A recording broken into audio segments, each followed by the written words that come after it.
Okay, kuba Miss Uganda zabaze baberangawo. Oliver Nakakande, the other one is Queen Abenakyo. Okay. Mu bantu ngabo ani golabanga aina impact je yasaawo ey'amaanyi ennyo mu nsi eno. Buli Queen yajja ne project engeri different. Era nsubira everyone made a different impact. Yeah, naye akensuso Queen Abenakyo did. Yeah, of course she won for Miss World, she won the African crown for Miss Africa, and I believe she's inspiring a lot of us who would also want to reach there or even go above that. Yeah, so Queen Abenakyo. Because I know you're playing so hard okubanga otuukira ddala ku Miss World and so on. Era mbetaagira ddala bannange kubanga this is not my crown, this is a Ugandan crown, and besides I'm going to represent Uganda on an international level. So I need the support, the prayers and unity. Together we can do it. Okay, right about now abalabi baffe abalungi tubaaniriza nnyo ku mukutu gwaffe guno gwa Busesa Media. Mwebale nnyo okubanga ate mutulaba yonna gye muba musinziridde okubanga ate mutulabira. Mujjukire programs zaffe zino enganzi ziposaringibwa aba Jobline Consultants Uganda Limited abaliwo okubanga ate batwala abantu bammwe mu nsi ez'ebweru nga Dubai, Qatar, Saudi Arabia n'amawanga amalala mangi abeetaze obasanga nnaalya okukosa n'ennamba zaabwe ez'essimu eziri ku screen zaffe wammanga. Weewaawo kukosa n'amazzi ate ag'omuwendo amalungi amawomo kamala amazzi aga from water mazzi mapya mu katale era ageetaze yenna osobola okubanga ate ogasanga mu supermarket ez'enjawulo okukosa n'amaduuka ate agatunda wholesale. Weewaawo olunaku olwaleero negatiddwako Miss Uganda nga mumulaba 2023 tugenda kuba ate era tuwayamukko naye. Bangi mwamunsabye okubanga ate mubatuusaako ku channel yaffe eno. Weewaawo naye yarespondinze positively n'asobola okubanga ate twegattako olunaku olwaleero. Hello, how are you? I'm okay, how are you? I'm good. Your names to the people watching us live. My name is Hannah Karima Tumukunde, the reigning Miss Uganda. The winning Miss Uganda. Okay, basically olunaku olwaleero tubaawo kubanga ate to getting into full details oba okumanya biki ebyo biba bikwata ku muntu gwe tuba tukyazizza waneeno. So abalabe baffe bakunsabye nga beetaagira ddala okumanya biki ate ebikwata ku Miss Uganda owaabwe Hannah Tumukunde. Ebinkwatako nze nva Nakaseke, nze nasomera nemmala nengenda ku Midland High School for my O level. Ninkomekereza ne Seroma Christian High School for my A level. That was last year. So that's when I came for Miss Uganda. Ekirooto kino ky'okuba Miss Uganda wali wakirowoozaako kuva dda oba ebintu byagwawo bugwi? You have to always prepare for something. So me, I've always been preparing for Miss Uganda, and it has been a dream since. Kati bwe nafuna akakisa kano nga maze form 6 ngamba kankakozese tomanya kama enzo okupisaawo era nampisaawo. Kigeza wakamala form 6 just recently. Sebo. Abantu abasinga baddeyo ne balowooza nti Miss Uganda you have to be with qualities nti you have to be or at least a degree at the university. Is it so? Me too, that's what I thought before, and I was so scared. I was like, oh my God, if I go, they'd be like, so could they so mama. But luckily enough, when I came, and I actually found out inakubango to say more form 6 to qualify.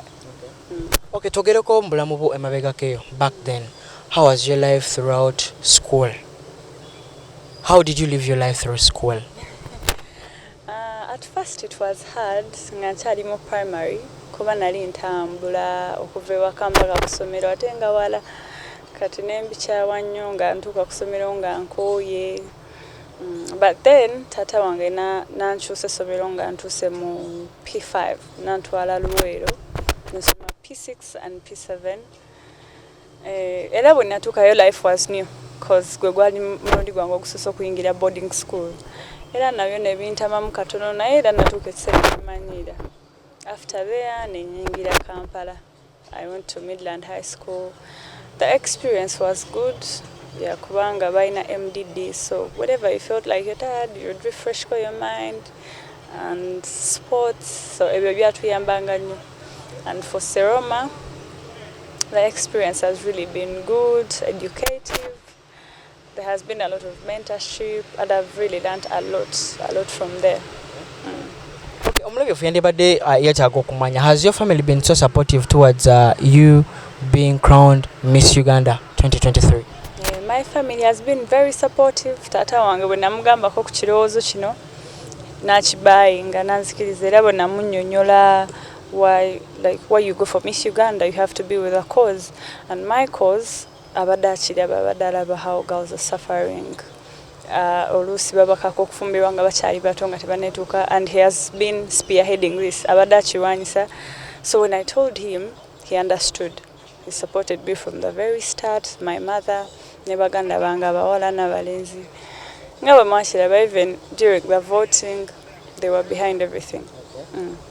Story yetuze nga tugiwulira, like you were like kyalo gye wakulira abawala ababafumbizanga nga bakyali bato, wawona otya okubanga ate naye okugendera kuba mu abo? Wona anti kwe kusoma kwe kugamba nze nasoma bwe natuuka ekiseera nenvaayo. So ndowooza it is one of the ways how I survived, and the other way taata wange yali akkiririza nnyo mu kusoma, and yali takkiririza mu bintu by'okuwasa omwana nga tannayagala. He believes if you want to get married, it will be you to decide that I'm ready for marriage, not a parent forcing you or because of culture or anything. So I think my dad. Your dad has been so supportive. Very supportive. And then your other siblings? I'm the last born in my mother. But then in my other mother, there are also young kids who are still studying. Yeah, and my siblings, they also escaped, but they narrowly. They narrowly escaped. Yes, because it was hard for them. Okay, twogereko ku grooming eno gye babateekamu ba Miss Ugandans. How did you find it?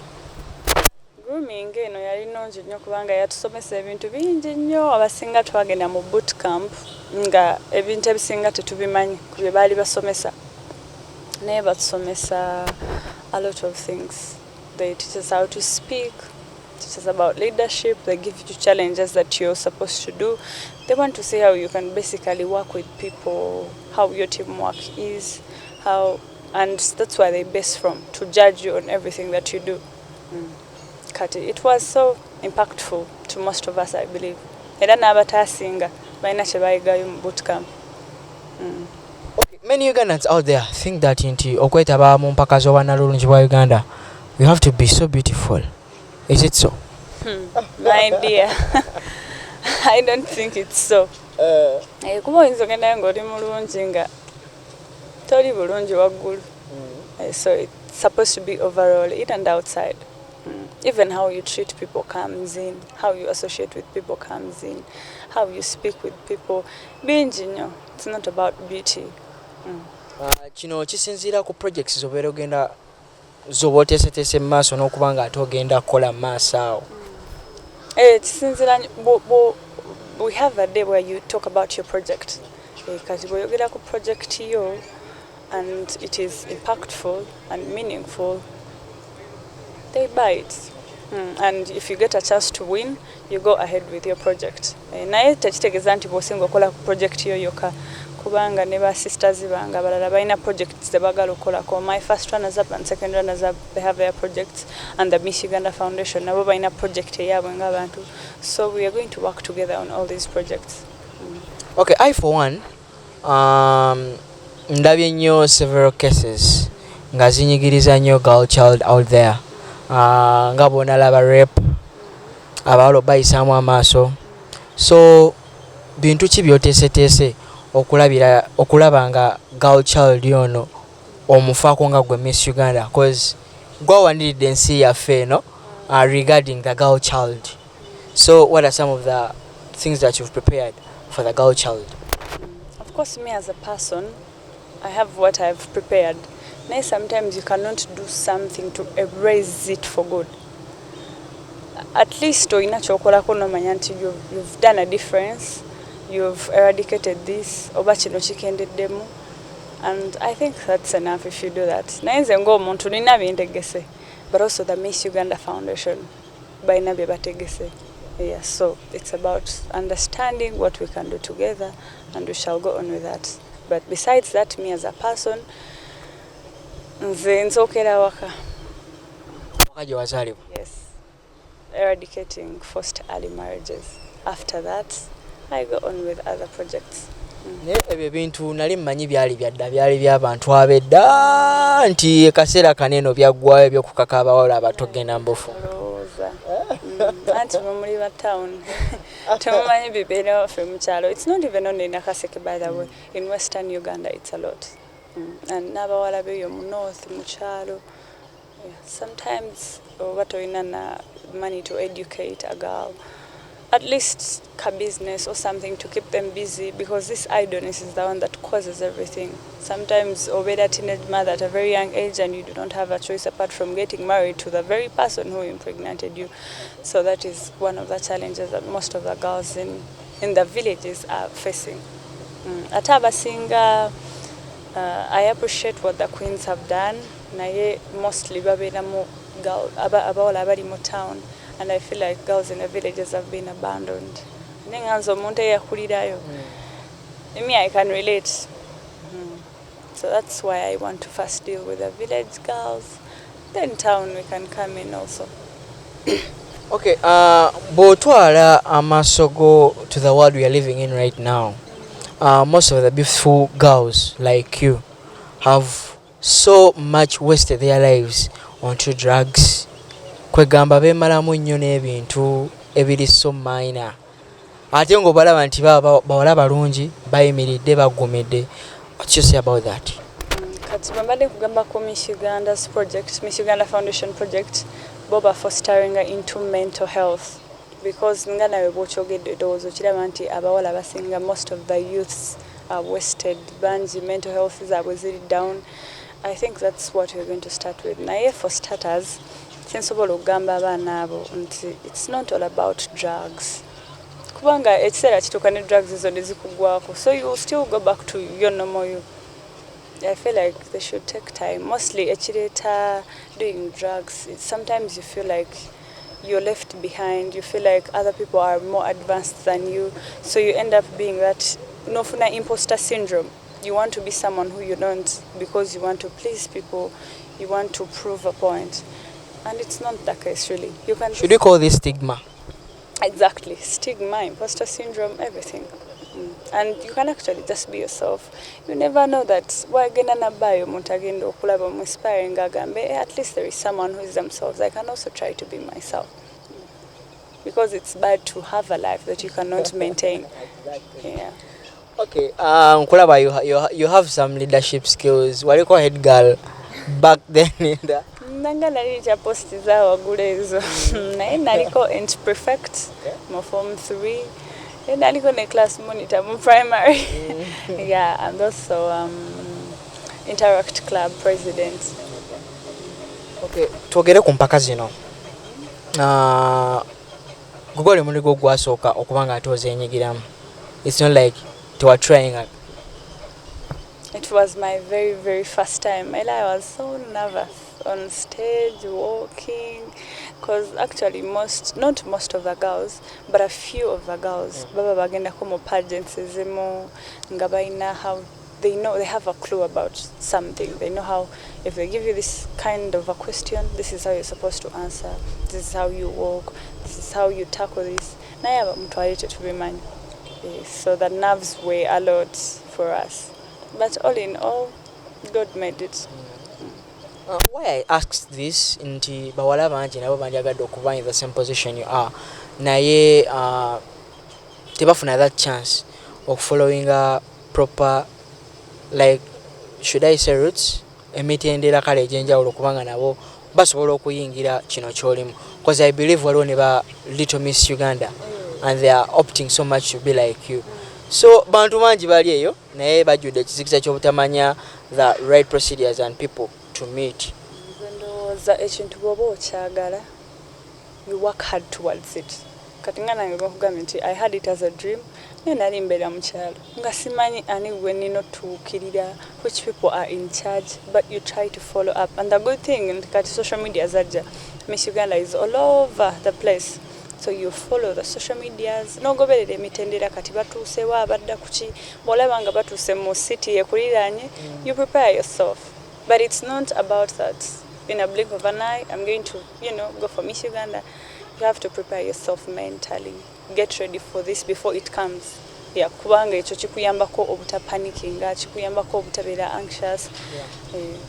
So gwe tewagenda kwena mu Little Miss Uganda oba by then zaali tezinaba kujja? Nali sizimanyi. Nali sizimanyi. Naye ezisinga nakazitegeera kati most of the pageants I've just gotten to know them now. Naye me, I had interest in Miss Uganda and that's what I focused on. Yes. Okay, twogere ku mbeera eyaliwo osisinkanya abawala abalungi bangi. Girls nga balina, they're having brains, different ideas. How was this? Oh, this was hard actually for me. Yeah, because girls were good. Abana nga bali confident, nga balina projects ez'amaanyi, nga bamanyi okutambula, abaana banasite. Ngamba leero munakyalo waabwe. But I didn't lose hope in myself because I would sit back and be like, you know what? I've always wanted this. I have prayed for this. I think I have done partly of the preparations mentally. So I think this can take me through. So I believed in myself with the little that I had, and it actually took me through. Wadde ka pressure kali kanji man. Pressure kali kanji katya? Kali kanji nnyo kubanga jukira they bring you together in one place, for auditions, and you look at everyone. Sometimes gamba, this one is better, these ones are good, and this. Of course, you compare yourself somehow with people, and sometimes you feel like you don't even stand a chance. Naye ebyo bibaawo mu competition, but you always have to have a mentality of there is one winner. So that kept me going. I was like, at least I know I've learned a lot from this. So sure I'll take this Miss Uganda title, and you cannot be very sure. You end up getting disappointed when you're too confident about something. You get disappointed and it treats you badly. Sometimes you end up getting bitter. So I don't think it's good to be too confident about something. Yeah. Okay. If you were not to be Miss Uganda, what would you be now? If I was not to be Miss Uganda, I would still be Hannah. After Miss Uganda, Hannah had her life. She was a student. And nanditambuza obulamu bwange nga bulijjo. Okay, besides this, like, passion you relyinze wa ewalala, if not this? Yange yadi relyinze mu mass media. Yeah, I was more interested in doing mass comm on campus, yes, or journalism, or even law. So I was still there. Should I do this? Should I do this? Yeah. So Miss Uganda came into the picture. So I'm still cogitating about that too. Okay. But I think now it also kubanga ate masa ojja kupursuinga your passion. Of course. I cannot back off from studying. Okay, kuba Miss Uganda zabaze baberangawo. Oliver Nakakande, the other one is Queen Abenakyo. Okay. Mu bantu ng'abo ani gw'olabanga alina impact gye yassaawo ey'amaanyi ennyo mu nsi eno?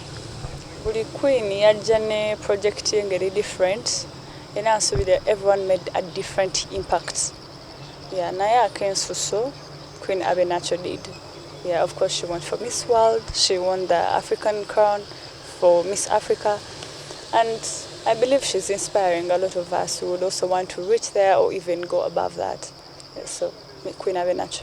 Because I know you're playing so hard okubanga otuukira ddala ku Miss World and so on. Era mbetaagira ddala bannange kubanga this is not my crown, this is a Ugandan crown, and besides I'm going to represent Uganda on an international level.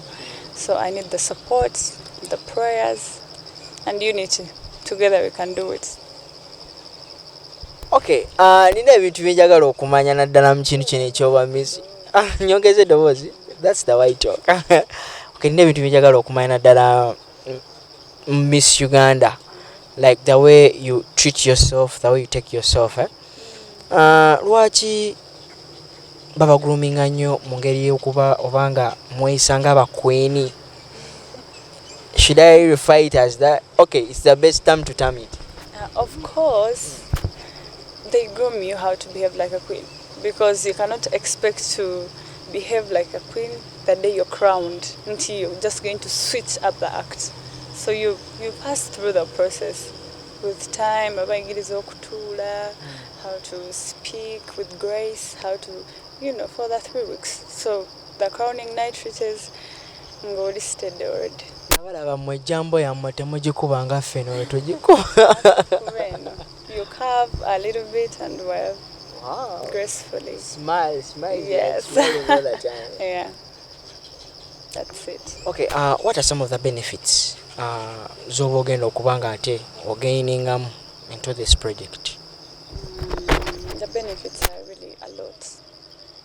This is already, they give it the Miss Uganda gives you an exposure. It gives you the platform. It gives you the voice. It comes with a lot of opportunities besides being Miss Uganda and going for Miss World. And also the car. I think you saw the car that I came with. That is the first thing that you receive after being crowned. Okay. And many more other that I've not even mentioned. Ekitegeeza obulamu bwo bukyukira ddala with everything. You become a queen for the rest of your life. Once a queen, always a queen. Okay, nkokola ki ate? Let me term it as challenges you've found so far. The challenges, first it was the media. The noise and everything. But I think I'm starting to get used. I'm actually used by now. Yeah. And this is a life I didn't know. A life of cameras, being filmed and all that. But I think I'm adjusting, and yeah, I'm ready. I believe when you come for what you want, you're ready to do whatever. Yeah, so I'm ready to serve and do each and everything together with the Miss Uganda Foundation and my sisters. And I believe you're going to do great together. Will you possibly give a hand to those who are, I think, the needy ones? Of course, Miss Uganda has been doing this for the past 10 years, even before the 10 years. They have been giving a hand, they've been doing charities. Babadde bakyalira amasomero ne bawa abaana ku bintu ku byetagisanga pads, books. So they have been doing this for the past years, and I believe it is still continuing. Moving school to school. Moving schools, going to villages, organizations. Yeah. Okay, ndowooza ngenda kuba ate nkutya because obudde butukutte. Your final remarks to the people watching us? My final remarks to the people watching me and him. I appreciate you so much for the support, for the love, for the care, and I encourage us to stay united, because together we can do this. We can even go higher and higher. Thank you so much once again. I appreciate. Bye. Okay, abantu abalungi ndowooza ate mumwewuliriddeko. She's the Miss Uganda 2023. Is it up to 2024? Yes, please. Okay, Miss Hannah Tumukunde. Ngenda kuba ate akaseera kano mbata. Wabula nyongera okubajjukiza mwongere okuba nga ate musubscribe ku channel zaffe, mwongere okuba nga ate mulikinga, musharinga na buli kimu. Nsigadde nze Jonah Saints. Bye bye.